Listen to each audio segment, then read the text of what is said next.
This video is brought to you by the West Allis Police Department in partnership with the Milwaukee VA Medical Center.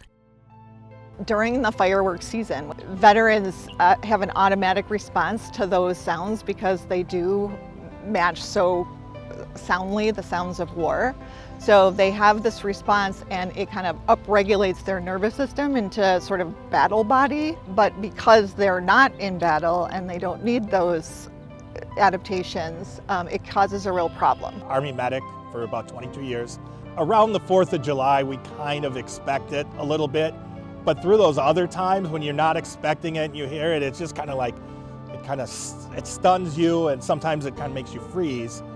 Like for me, it'll make me freeze and I'll look around going, what's going on? It takes me a minute to kind of get back to a level ground.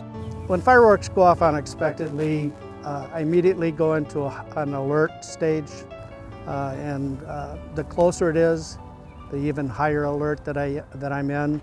And it's very difficult to come down. You're always thinking, is that incoming? So it's kind of like taking a bucket of cold water, throwing it on you, and it's like you get that hesitation right away, and it takes a second to kind of regroup. You've always heard time heals all wounds. That's not really the case for post-traumatic stress because it has to do with life and death and survival. The more things that are happening that mimic that trauma scenario, the more likely it is that it's going to hit pretty hard. Veterans will talk about during the fireworks season not sleeping well, having very shallow and very broken sleep, being irritable, feeling very uneasy, maybe checking the house a lot, looking out the window. It might just wear them down and they shut down and isolate. What you got to understand is that every time fireworks go off and that you're going into an immediate alert, it's difficult to come down from that. Then the next one goes off a few minutes later, you're right back up there again. And then you start getting agitated and then you want to protect your family.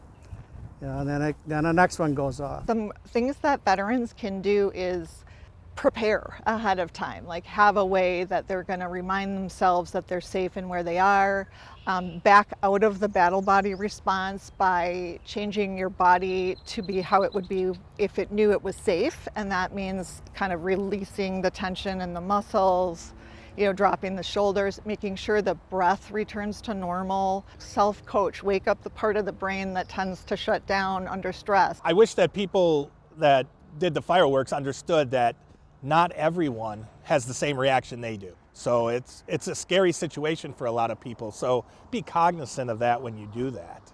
Have a little compassion, a little empathy. For some people, they love fireworks and they want to fire it off, and that's great for them. Other people don't appreciate it. They're either like me, they're agitated by it.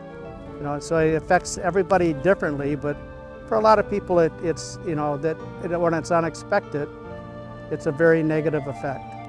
Fireworks season is long. It's a tough season for veterans, a tough season for their families. Please consider veterans this summer.